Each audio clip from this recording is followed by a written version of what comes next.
Bonjour et bienvenue au programme de Walf TV et FM.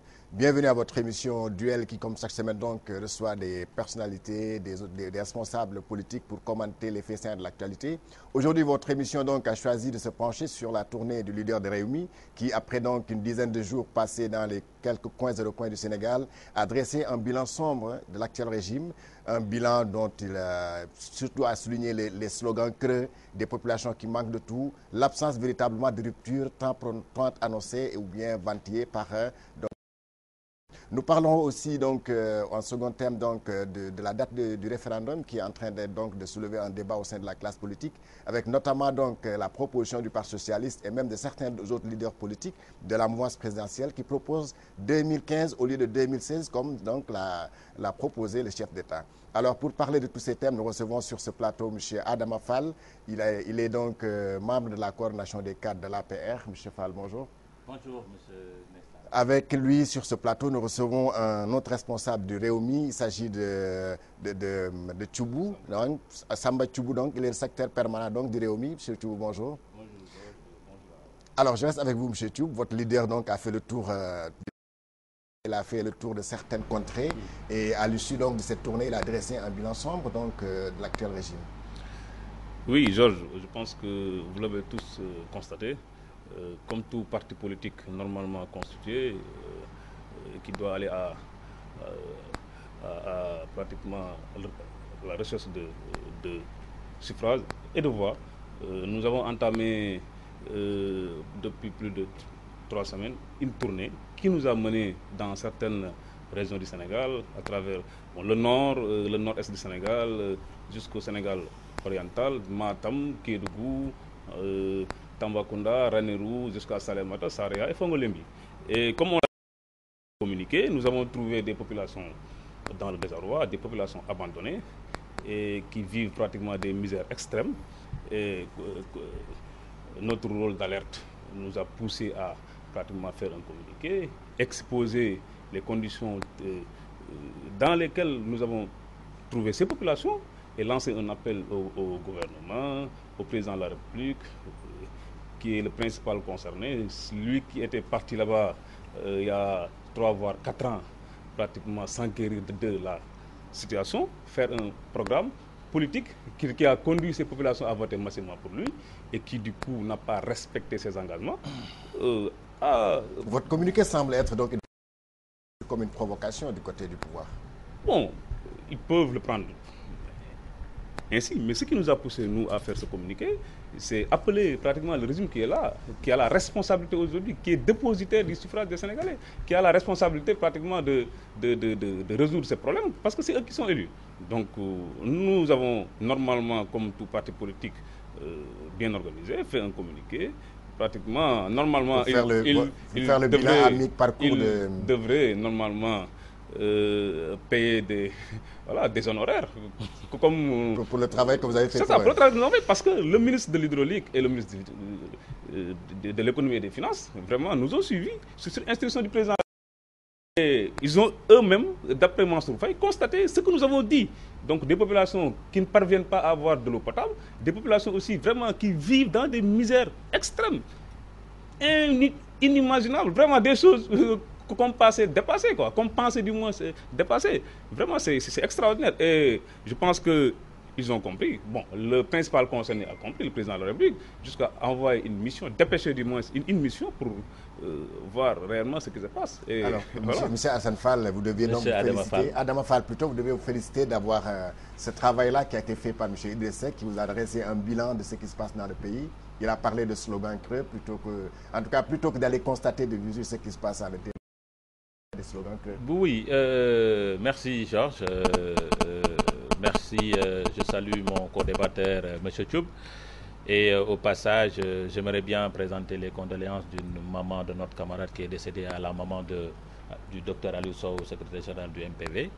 Maintenant, pour revenir sur le débat, moi, je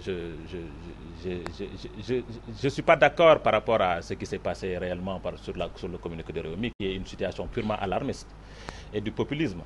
Vous savez, le Rewmi est un parti qui fait son travail politique, c'est-à-dire qui va accéder au pouvoir. Donc, comme tout parti politique, nous ne pouvons entendre aucun discours par rapport à ça. D'autres discours que ça. C'est-à-dire, l'intérieur du Sénégal, le président de la République l'a fait à 3 reprises. Il connaît mieux que Idrissa Seck ce qui se passe à l'intérieur du Sénégal. Donc, s'alarmer par rapport à une situation qu'il ne maîtrise pas, parce qu'aujourd'hui, si vous allez dans ces zones dont il parle, vous allez par exemple au nord dont il parle, mais récemment au mois d'octobre, le président de la République Macky Sall a inauguré le pont de Djoum dernièrement. Ce pont permet de relier 2 villages qui étaient divisés par le fleuve. Aujourd'hui, nous entendons Idrissa Seck s'alarmer par rapport à la gestion du pouvoir. Nous disons à Idrissa Seck, pourquoi s'alarmer par rapport à la au moment où lui, il était Premier ministre au Sénégal? Pourquoi il n'a pas pu prendre en charge ces questions-là? Pourquoi Idrissa Seck... Il n'était pas élu, il était juste Premier ministre. Oui, il était juste Premier ministre. Il a eu le temps de prendre en charge des questions parce qu'il était Premier ministre. Parce que le Premier ministre, c'est lui qui met en œuvre la vision du président de la République. Il a eu à le faire en tant que Premier ministre. Pourquoi il n'a pas eu le temps de le faire? N'est-ce pas? On a entendu Idrissa Seck sur beaucoup de discours. Maintenant, ce qu'il faut dire, c'est que le Sénégal d'aujourd'hui, nous ne voulons pas d'une position purement alarmiste et populiste d'Idrissa Seck. Idrissa Seck, le plus grand nid qui se permet de ne pas voir ce que son homologue fait, ce que son concitoyen sénégalais fait, mais qui veut tout le temps peindre en noir le Sénégal. C'est lui qui avait dit qu'il y avait des populations qui étaient atteintes de famine. Il y a de cela. C'est son rôle. Oui, attention. Le rôle d'opposant, ce n'est pas tout le temps de critiquer. Parce que là où il critique, le président de la République a pris en charge ces questions-là avec la mise en place du bourse de sécurité familiale, avec la mise en charge de la couverture maladie universelle. Ça, c'est le président a posé ses actes allant dans le sens de soutenir ces populations qui sont dans le désarroi au niveau de l'intérieur du Sénégal. Si nous allons à Saraya, à Salémata par exemple, dans le cadre de la bourse de sécurité familiale, au niveau de Saraya, nous avons 10 000 ménages qui sont pris en charge dans le cadre de la bourse de sécurité familiale. Nous allons dans la zone de Matam dont il parle. Il y a la SIPA, il y a les SIPA qui sont là-bas, qui créent des emplois. Donc pourquoi s'alarmer? Parce qu'il est dans une position, il est obsédé, omnibulé par le pouvoir, il veut revenir au pouvoir, c'est pour cela qu'il peint le pays en noir. N'est-ce pas? Donc ça, ce n'est pas une situation qui honore le Sénégal. N'est-ce pas? Donc au moment où il s'alarmait, mais on a vu Idrissa Seck dans l'hôtel Saint-James. Il a dépassé des milliards. Il dépensait des millions par jour. Il n'a pas pu mettre il n'a pas mis ses moyens à la disposition de ses pauvres. Et aussi, il ne faut pas politiser la situation des gens.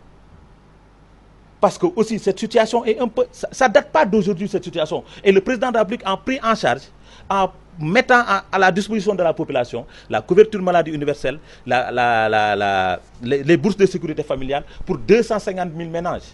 Ça, c'est un pas que le président de la République a fait. Donc, nous n'avons pas besoin de ces discours qui ne tendent pas à honorer ce que nous faisons.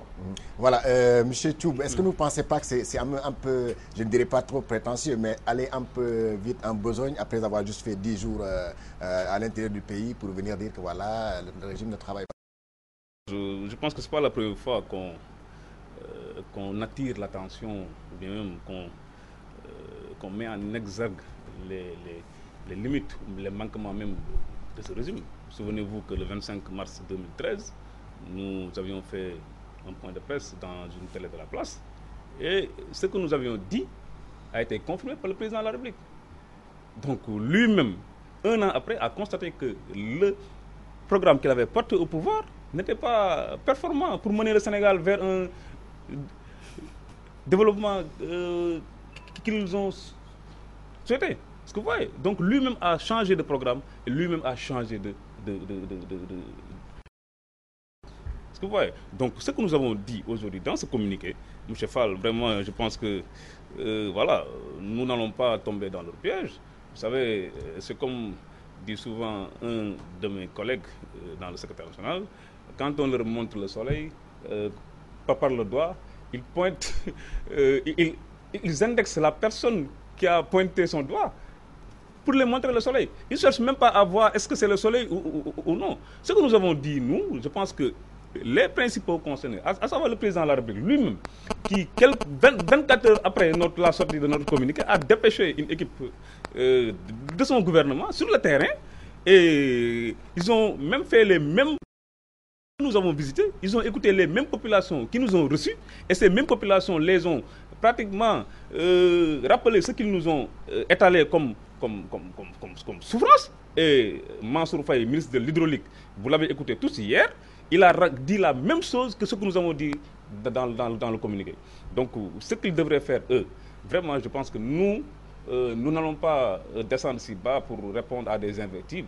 Ce qui nous a poussé à pratiquement aller visiter ces zones, aller visiter ces populations, c'est parce que c'est pour aider ces populations-là à dépasser pratiquement les conditions difficiles dans lesquelles elles vivent. Je pense qu'eux devraient au moins voir ce qui est vrai dans ce que nous avons dit et voir ce qu'ils peuvent résoudre comme problème et le faire très rapidement. Je pense que ça, c'est leur rôle, eux qui sont élus. Et nous avons dit juste à la fin du communiqué qu'il ne faudra même pas attendre une autre alternance pour résoudre ces problèmes.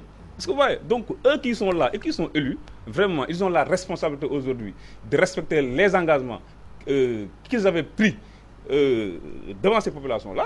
Ils ont fait le tour du pays. Comme il l'a dit, le président de la République Macky Sall, avant son élection, il a fait 3 fois le tour du Sénégal. Est-ce que vous voyez? Et moi, je tiens à préciser... Est-ce que cela veut dire qu'il connaît mieux ce que les réalités du pays que et votre plus leader. loin que ça même, il est le président de la République. Donc, il est la personne la plus... pays-là. Donc, vraiment, si on nous dit... Et ce que le ministre a dit est très grave. Lui-même a confirmé que des populations de ces zones-là ne boivent pas de l'eau potable.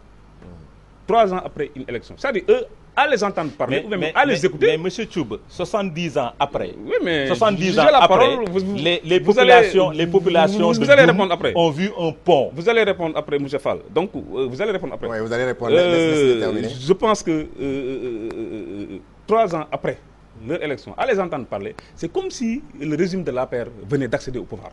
À chaque fois qu'on les interpelle sur des questions économiques, ils répondent par des invectives. Idrissa Seck à Saint-James.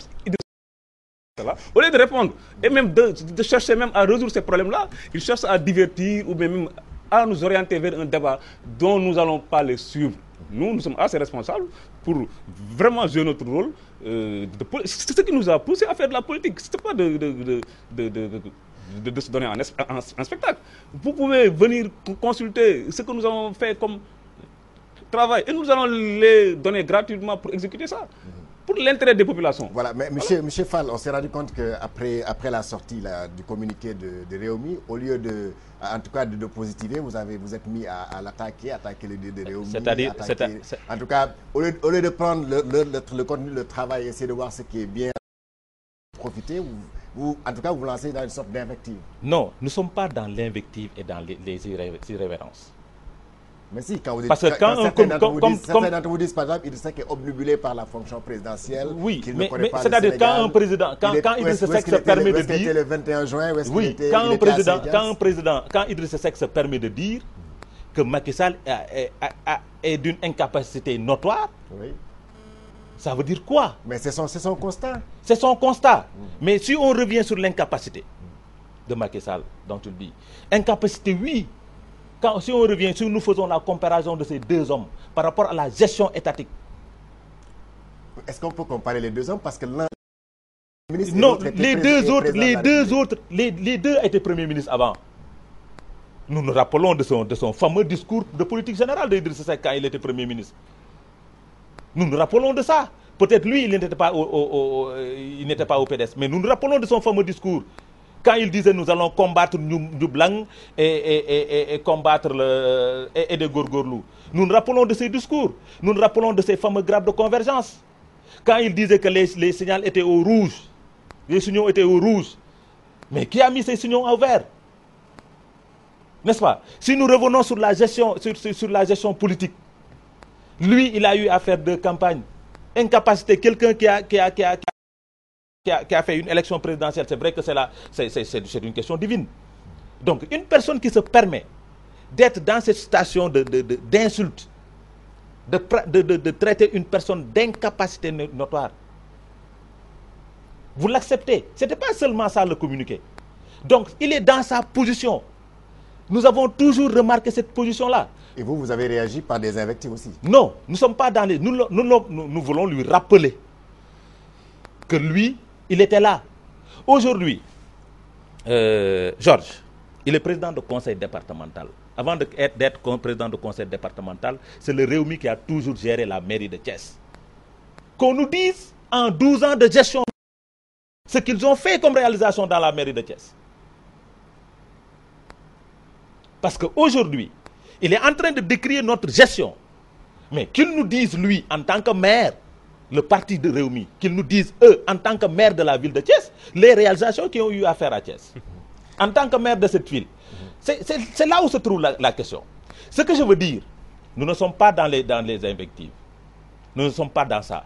Le président a lancé un appel par rapport au discours économique. Débattons sur les réalisations du président. Débattons sur ces questions-là qui intéressent le Sénégal. Les Sénégalais débattent tous les jours sur les sujets économiques. Mais je vous dis, les réalisations du président. Il est en train de s'alarmer. Je lui ai dit, charge dès son abonnement à la magistrature suprême, a mis en place les bourses de sécurité sociale. Parce qu'il est au courant que les populations des intérieurs sont dans des situations vulnérables. Il le sait. Donc on n'avait pas besoin de ça. Aujourd'hui, il nous parle d'une mission. Mais la mission, ce n'est pas le président qui l'a dépêché. Non, je ne suis pas d'accord. C'était pas pour effacer les... C'était pas... Non. Attention. C'était pas pour effacer. Il y a 2 ministres qui sont partis, en tout cas à la suite sur les... J'ai dit, il y a 2 ministres qui sont allés faire un travail administratif. C'était pas pour faire de la politique. Non, je ne le pense pas. Parce que aussi, un parti politique qui fait son travail politique ne nous dérange guère. Nous sommes des administratifs. Aller sur le terrain pour savoir comment vivent les populations. Ça ne veut pas dire qu'il est passé. Il n'est pas passé uniquement dans cette zone. Il est allé au sud du pays. Il a fait Saraya. Est-ce que vous avez vu le ministre de l'Hydraulique aller au Saraya? Est-ce que vous avez vu le ministre de l'Économie et des Finances aller à Saraya? Non. Là n'est pas la question. Ce que nous voulons, évitons de politiser certains débats. Voilà. Samba Thioubou, est-ce que votre leader là ne va pas quand même, ne se limitera pas tout simplement à critiquer la gestion du régime, mais proposera quelque chose aux Sénégalais? Le rôle d'opposant aussi, c'est de proposer des solutions, ou bien? Georges, je pense que, avant de répondre à ta question, je voudrais juste rappeler à M. Fall que le Premier ministre, son passage à la primature, vraiment, je pense que le FMI, si vous lisez le rapport du FMI sur pratiquement le point d'achèvement, là où il l'a amené, le taux de croissance du Sénégal, c'est sous le magistère d'Idrissa Seck en tant que Premier ministre qu'il est passé à 6,7%. Parce que, ouais, par rapport à sa gestion à la mairie de Thiès, les Thiessois qui vivent tous les jours les conditions vraiment dans lesquelles le maire les a mis sur le plan réalisation, si on en tient à ses prérogatives en tant que maire, ils l'ont plébiscité. Donc ça, c'est une preuve de la satisfaction de la gestion de la mairie par les Thiessois. Parce que, ouais. Maintenant, eux, je pense qu'ils sont aujourd'hui dans la panique. Parce que, ouais, le mandat n'est pas encore à son terme. Vous avez encore la chance de bénéficier de l'expertise d'Idrissa Seck. Parce qu'à chaque fois qu'il fait un communiqué ou bien à chaque fois qu'il fait une sortie, je pense que le président de la République, qui est la personne principale qui est concernée, je pense qu'en tire des leçons. Et corrige, et même... Comment est-ce que vous savez que le président en tire des leçons? Le 25 mars 2013, nous avons dit que la direction dans laquelle nous sommes sur le plan économique n'est pas la bonne. Et que les 2 ministres concernés, là, le ministre des Finances d'alors et le Premier ministre, pratiquement, ce sont des banquiers. Ils ne s'y connaissent pas en finances publiques. Et le président de la République, il a corrigé, après avoir constaté qu'en réalité, le leader de Rewmi avait raison. Et ça aussi, encore une fois de plus, je pense que nous les avons aidés à corriger pratiquement des erreurs, après avoir bénéficié des suffrages et en de ces populations-là. En retour, ils vous ont insulté. Ils nous ont insultés. Bon, Au lieu de payer l'addition. Monsieur Fall, il faut parcourir. Il faut parcourir l'ensemble des quotidiens du Sénégal, que ce soit quotidien en ligne, écrite, radio, etc. Toutes les structures de la paix ont fait des sorties. Non pas pour donner des réponses économiques, ou bien même pour étaler les réalisations fictives dont ils nous pompent tout le temps, vraiment, mais pour jeter leur dévolu sur Idriss Seck, en s'attaquant à sa personne, à sa famille, voire même... Non, mais c'est incroyable. Mais où est-ce que nous en sommes? Pourquoi ils veulent tout le temps nous amener en arrière encore? Le culte du parti unique s'est dévolu au Sénégal. Nous sommes vraiment à un niveau de démocratie. Ce sont des acquis qu'il faut consolider. Voilà. En écoutant parler, elle est en train de se victimiser. Nous savons ce que signifie la rhétorique. En l'écoutant parler, il est en train de se victimiser et tel n'est pas le cas. Parce que il semble dire que vous n'avez pas répondu, au communiqué de leur leader, mais plutôt vous êtes attaqué à sa personne. J'ai dit, il y a un communiqué qui est sorti pour peindre une situation du Sénégal. Nous sommes sortis pour dire que le parti, ou bien la personne qui dirige ce parti, n'a pas à prendre cette position-là parce qu'il n'a pas son mot à dire par rapport à la gestion, par rapport au Sénégal. Ah bon? Il est sénégalais. Il est sénégalais. Mais pourquoi? Je ne le refuse pas. Pourquoi? Parce que quand le Sénégal... il n'était pas là. C'était quand? Le Sénégal avait besoin de lui quand le Sénégal avait besoin de tous ses fils et tous ses leaders, il n'était pas là. Ah bon? Quand sa région, qui est Thiès, sa ville de Thiès avait besoin de lui, il n'était pas là. Il avait donné la ville à une personne. Il n'était pas là, il était en Europe. Aujourd'hui, c'est cette même personne qui attend le moment pour faire sa campagne électorale, pour faire le tour du Sénégal, soi-disant que les Sénégalais souffrent. C'est purement de la politique politicienne. Voilà, je reviendrai vers vous. On reproche toujours à votre leader de s'absenter du Sénégal, surtout quand les Sénégalais ont besoin de lui, s'absente. Alors, véritablement, il se lève, on ne le voit que rarement pour venir véritablement parler des problèmes des Sénégalais. Oui, ça, c'est sa vision à lui. Bon, c'est parce qu'il n'a pas... Ça, c'est un principal reproche qu'on fait. Oui, qu'on lui faisait. Mais maintenant, je peux dire que Idriss Seck, vous l'avez même vous tous constaté, il est en permanence au Sénégal. Au moment où je vous parle, je viens juste du point E, dans son domicile, il est là-bas tous les jours, il reçoit les gens, il discute avec tous les partenaires. Maintenant, vraiment, je pense que M. Fall, comme d'ailleurs pas mal de responsables de la paix, ils oublient que Idriss Seck, il a été l'instigateur de tous les combats politiques sous les Wade. C'est la seule personne. Les gens disent qu'il n'était pas... Il a été aussi l'homme le plus versatile sur l'ère Wade. D'accord, ça, bon, vous pouvez utiliser ces mots. Moi, je peux utiliser des termes beaucoup plus virulents sur son Attention, mais ce n'est pas notre rôle à nous. Nous vous interpellons sur des questions précises. Monsieur Georges... Mais allons-y sur ces questions-là. Allons-y sur ces questions-là. Il est la première personne à interpeller le président de la République sur l'inconstitutionnalité de la candidature du président de la République qui a poussé le 23 juin, là, le jour qu'il dit qu'Idriss Seck était absent du territoire. Je pense qu'il oublie. Abdoulaye Wade dans son bureau pour lui dire que ta candidature-là, elle n'est pas valide. Tu n'as pas le droit d'avoir un troisième mandat. Est-ce que vous voyez? Et les faits lui ont donné raison. Je pense qu'eux, ils l'ont rejoint après.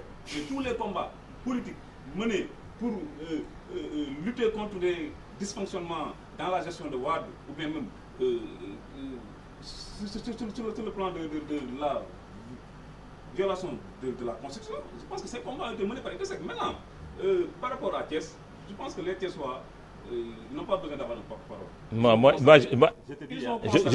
Je vous ai dit tout de suite que je suis de Thiès. Hein? Tu es de Thiès, voilà. Mais tu es une minorité parmi la minorité aujourd'hui qui est avec Idriss Seck. Le président de la République, Macky Sall, s'il avait réussi à Fatick... Par rapport au chantier de Thiès. Par rapport au chantier de Thiès. Par rapport à la gestion à la municipalité. Je pense qu'aujourd'hui, les caissois l'ont plébiscité en 2014, donc ils ont validé sa gestion. Donc là, vraiment, je pense que nous n'avons rien à dire. Ce sont les caissois qui l'ont reconduit. Adama, est-ce que vous n'allez pas positiver et véritablement vous concentrer sur ce que dit Idriss Seck et y prendre ce qui est important, ce qui vous paraît, en tout cas, ce qui en tout cas, bénéficierait, c'est-à-dire débattre plutôt que de rester sur la périphérie. J'ai dit débattre sur la personne, c'est perdre du temps. Vous l'avez fait. J'ai dit. Mais c'est parce qu'on m'a invité à le faire. Toutes les sorties de vos leaders, j'ai dit, les invectives ont démarré chez nos amis du Réumi. Bravo. C'est nos amis du Réumi d'ailleurs. Ils ont dressé un bilan. Un bilan dans le communiqué. Je vous ai dit tantôt que dans le communiqué. Laissez-moi terminer. J'ai lu le communiqué. Je l'ai lu. Que le président de la République est incapable. Ça, je pense que si vous devez avoir. Il a parlé de slogan. Il a parlé de slogan creux. Vous êtes en train d'accuser la presse. Dans ce communiqué, non, vous ne pouvez pas me mettre en main. Je sais que il a parlé de 3 années de slogan creux. Oui, c'est-à-dire, lui, il parle de 3 années de slogan creux. Ça, c'est sa vision. Quelqu'un qui veut arriver au pouvoir, qui veut gagner les élections futures, va dire quelque chose de bon sur le président qui est là. Il ne peut pas être d'accord sur tout ce que nous faisons. Ce n'est pas possible. S'il tombe d'accord sur ce que nous faisons, il ne va pas arriver au pouvoir. Donc ce qu'il va faire, c'est de peindre le Sénégal en noir. C'est ça qu'il a fait. Point. Mais les Sénégalais vont juger. Mais c'est les Sénégalais qui ont dit que nous manquons d'eau, nous manquons d'électricité, nous manquons de pistes de production. Oui, mais ces Sénégalais... Non, je dis, ces Sénégalais-là, ils manquaient d'eau depuis très longtemps. Ils manquaient de pistes de production depuis très longtemps. Mais quand vous êtes arrivé... Je vous ai dit, le pont de Ndioum, ça fait 70 ans que la population y rêvait. Mais il n'y a pas que le pont de Ndioum. Je dis, ça c'est un pas. Au moins, c'est un pas que n'est-ce pas? Les bourses de sécurité familiale, c'est un pas que l'État a fait par rapport à la question de ces populations-là. C'est un pas. Mais en 3 ans de gestion, pour parler de slogans et autres, en 3 ans de gestion, ce que le président a fait sur le volet social, mais qu'est-ce que vous pouvez en dire? Le président a diminué les prix de certains denrées. Qu'est-ce que le Réumi a à dire à ça? Si les populations, sur la situation des populations qui vivent dans le nord du Sénégal ou bien au sud du Sénégal, mais vous attendiez que le Réumi sorte un communiqué pour féliciter... Mais non, on n'attend pas de ça. On n'attend absolument rien. Parce que jamais le parti Réumi pour dire que ce que le président a fait est bon. Ah bon? Jamais.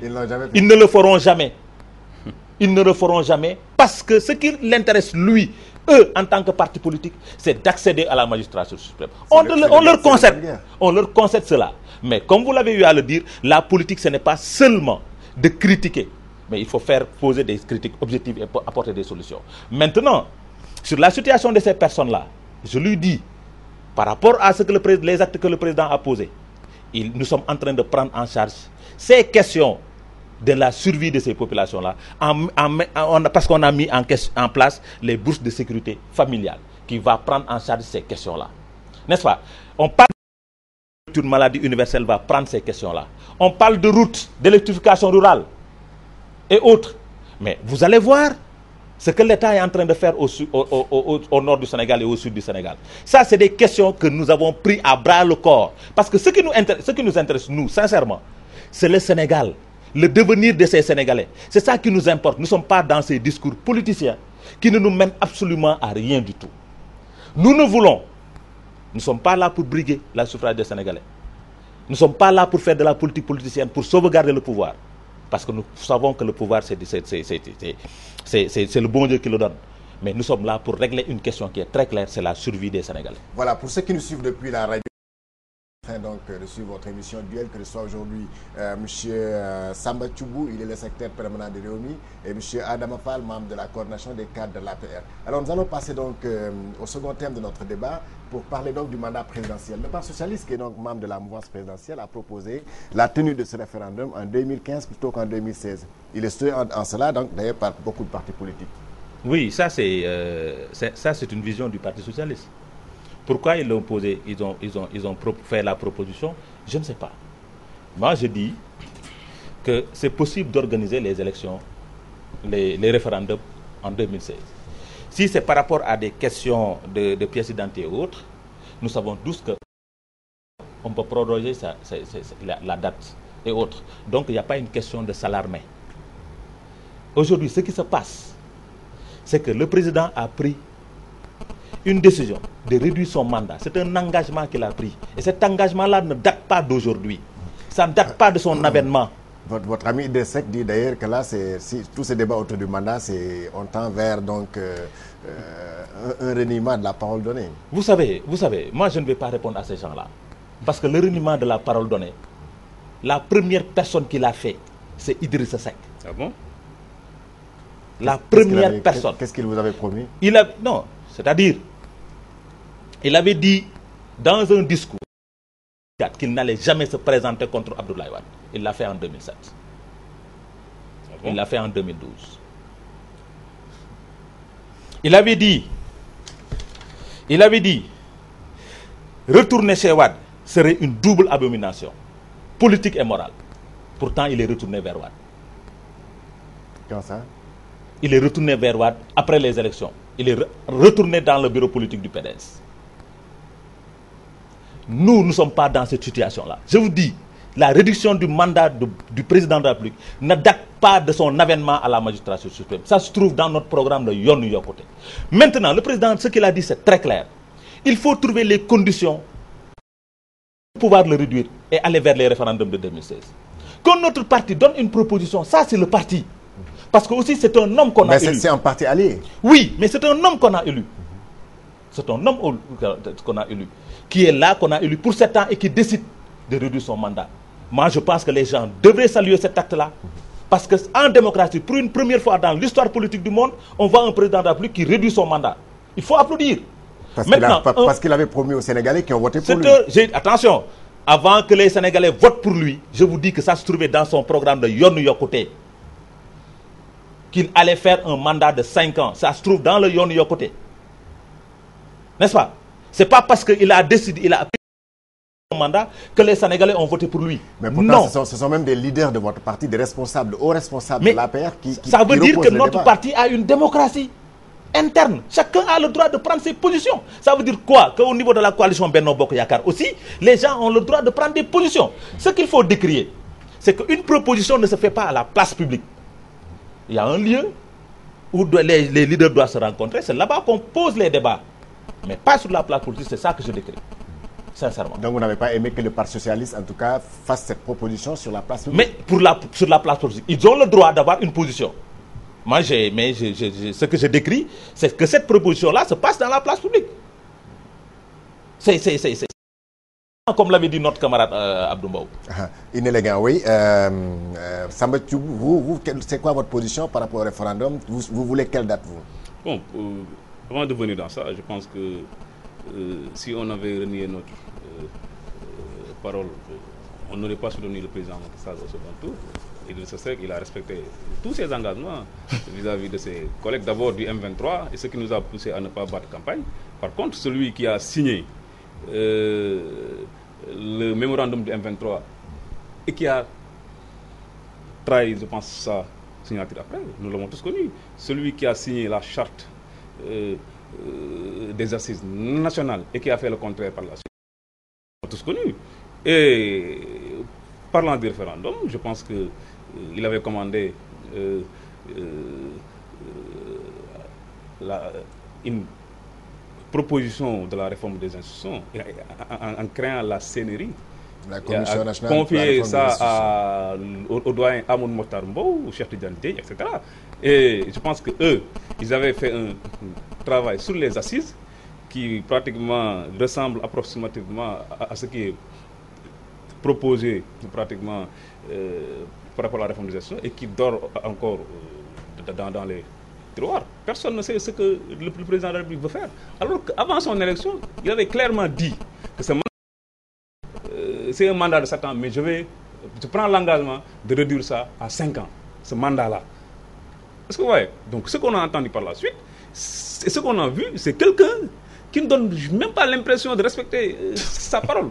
Alors qu'il a fait beaucoup de déclarations, d'abord en France, et ici même au Sénégal, pour respecter. Jusqu'à présent, personne ne sait quelle est la date réelle, date dans laquelle on va faire le référendum. Bon, il a juste dit... Non, il a proposé 2016, c'est le parti mai socialiste. 2016. Oui. Mai 2016. Mai 2016. Voilà. Attendons de voir. Est-ce qu'il va respecter encore ses engagements? En tout cas, moi, par rapport à ces engagements-là, comme le disait Wolof, waxam jarul dóor sa doom.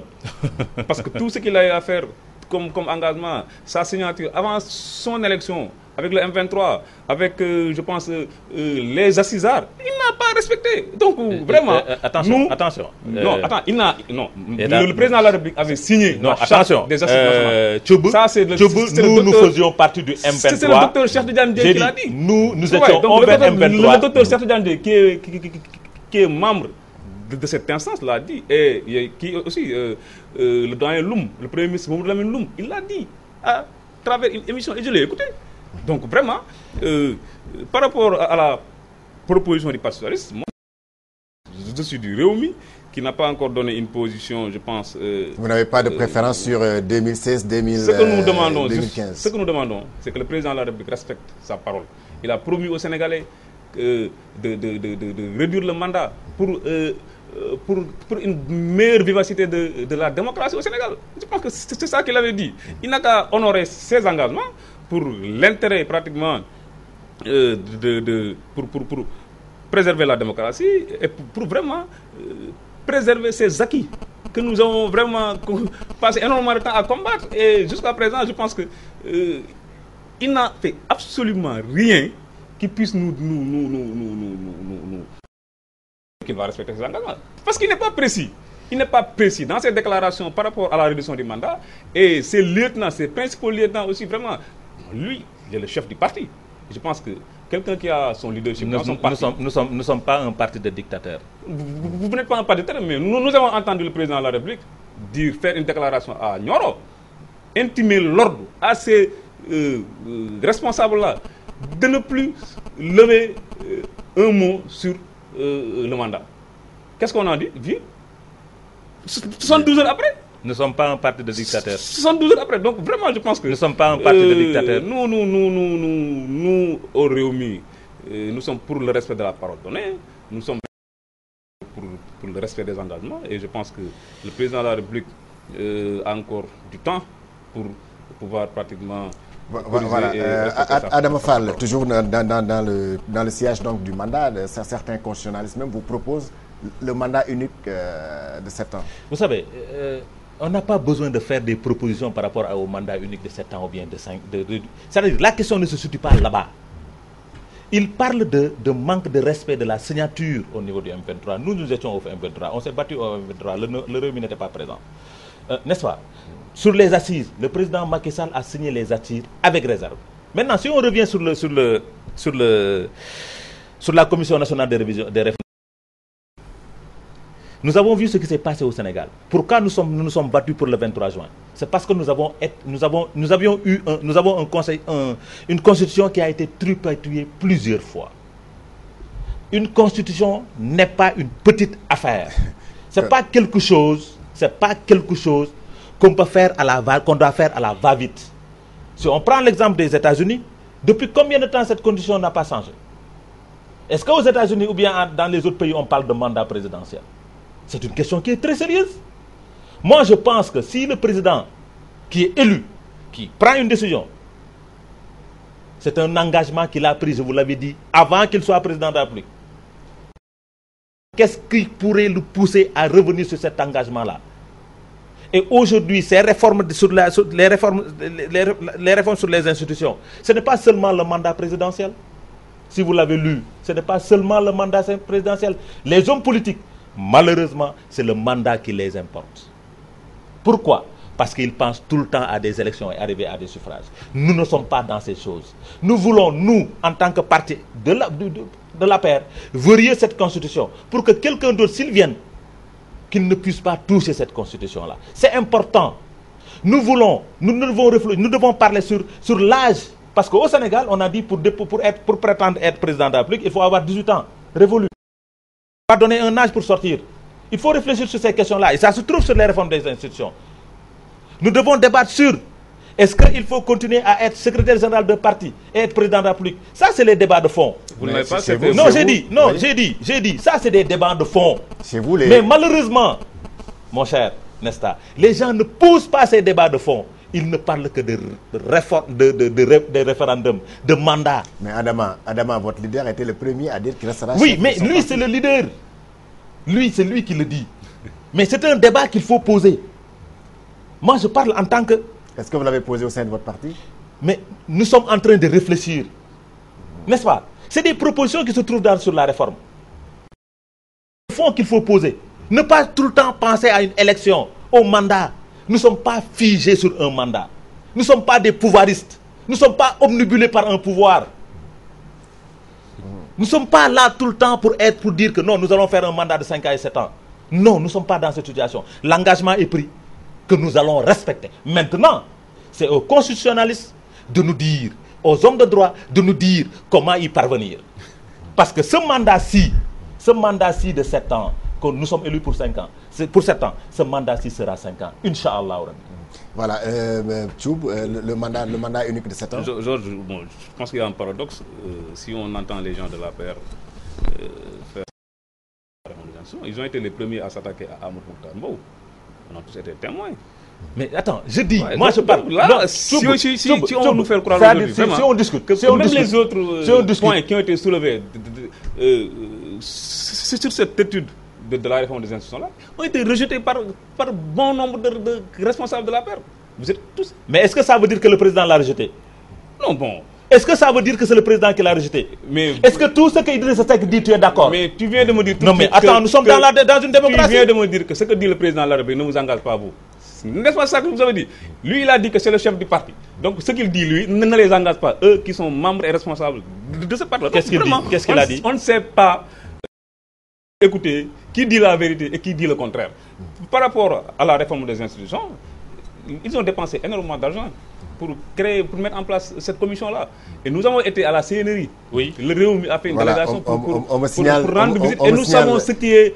Voilà, Samba, on me signale du côté de la Bible. Je vais vous donner les réponses. Je vais vous donner les réponses. Merci donc à Adama Fall, le responsable de l'APR. Merci à M. Samba Tchoub, donc il est le secrétaire permanent de Réumi. Merci à l'équipe technique qui m'avait accompagné derrière la baie vitrée, Cheikh Tidiane Diop, Cheikh Tidiane Ndiaye. Merci à Oustaz Hassan pour la réalisation de cette émission. Merci à vous, chers téléspectateurs, auditeurs de WALF TV FM. Merci, nous donnons rendez-vous la semaine prochaine pour un autre